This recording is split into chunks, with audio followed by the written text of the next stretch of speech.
Baik kawan Suara Samarinda, masih terkait dengan tata cara peribadahan di Kelenteng Tian Ikong (TIK) yang hingga saat ini masih menjadi perseteruan antar dua belah pihak.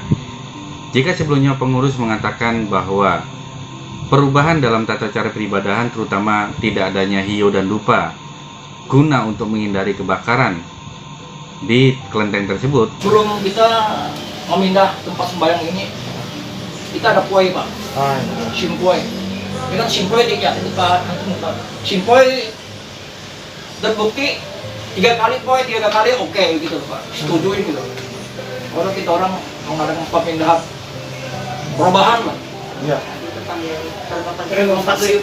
Koyuan lagi Pak, sesepuh dulu, sesepuh lagi.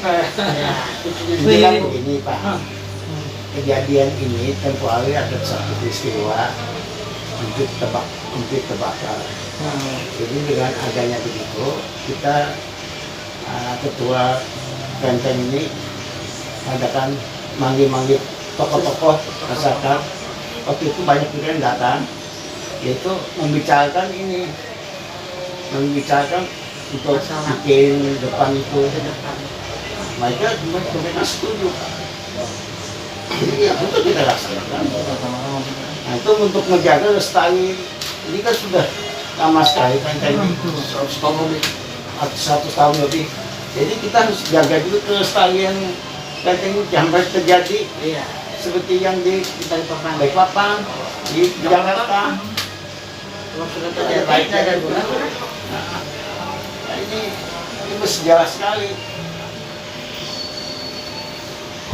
Jika pengurus dari Tian Ikong menegaskan bahwa perubahan tidak adanya dupa ataupun altar di dalam kelenteng adalah untuk menghindari bahaya kebakaran, namun pihak dari umat kelenteng yang diwakili oleh Ali Gunawan menegaskan bahwa perubahan tersebut adalah tidak tepat dan harus dimusyawarahkan kembali oleh semua umat yang ada di kelenteng Tian Ikong.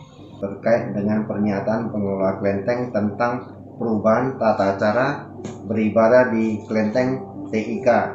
Maka kami sebagai umat dan mewakili seluruh umat yang selama ini beribadah di kelenteng TIK menyatakan hal-hal sebagai berikut.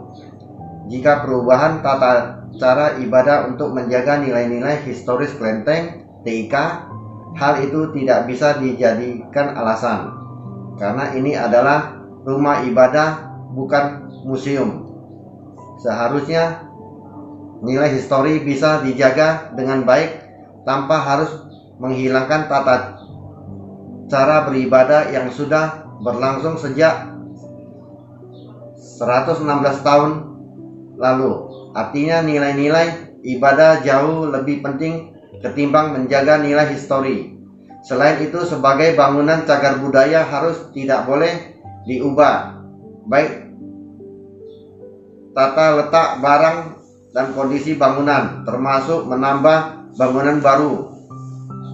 Lagi pula, apakah cara sembahyang di kelenteng TIK saat ini sudah sesuai dengan tata cara peribadahan di bawah Majelis Rohaniawan Tridharma seluruh Indonesia, Matrisia? Ali Gunawan mewakili dari umat kelenteng Tian Ikong menegaskan, seharusnya nilai historis bisa dijaga dengan baik tanpa harus menghilangkan tata cara beribadah yang sudah berlangsung sejak 116 tahun yang lalu.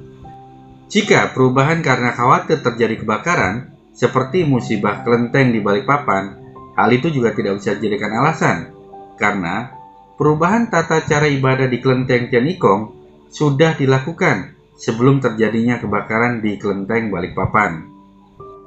Demikian juga soal minyak yang membuat licin dan asap dupa yang tebal juga tidak bisa jadi alasan untuk meniadakan atribut atau cara beribadah tersebut, apalagi memindahkan lokasi ibadah yang membuat umat tidak nyaman dalam beribadah. Untuk mengatasi hal ini, bisa saja letak lilin disesuaikan agar aman dari musibah kebakaran dan pembakaran dupa dibatasi untuk mengurangi asap.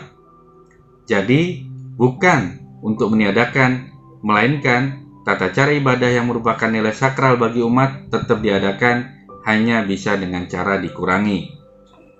Selanjutnya tentang pernyataan pengelola kelenteng yang sudah mengundang semua ketua paguyuban dan melakukan puapui, mohon ditunjukkan kapan kegiatan tersebut dilaksanakan. Karena sebagai umat kami merasa tidak pernah dilibatkan. Karena itu kami minta agar puapui dilakukan ulang dengan menghadirkan semua paguyuban dan umat secara terbuka. Bila hasilnya Singpui 3 kali berturut-turut mendapat persetujuan dewa-dewi, maka kami sebagai umat siap menerimanya. Karena itu, pihaknya meminta agar Pui dilakukan ulang dengan menghadirkan semua paguyuban dan umat secara terbuka. Bila hasilnya Singpui 3 kali berturut-turut mendapatkan persetujuan dari dewa-dewi, maka dirinya sebagai umat pun akan siap menerima keputusan tersebut. Perubahan tata cara ibadah yang selama ini dilakukan pengurus kelenteng Tian Ikong di Samarinda memang tidak lazim di Indonesia. Bahkan tempat ibadah dimanapun tidak ada tata cara ibadah yang seperti sekarang ini. Demikian berita terkait kelenteng Tian Ikong. Mudah-mudahan ada kejelasan dan mudah-mudahan ada pertemuan untuk dimusyawarahkan agar kondisi seperti ini tidak berlarut-larut. Terima kasih, semoga bermanfaat. Ingat untuk tekan tombol subscribe dan tekan loncengnya. Saya akhiri, salam sehat dan bahagia.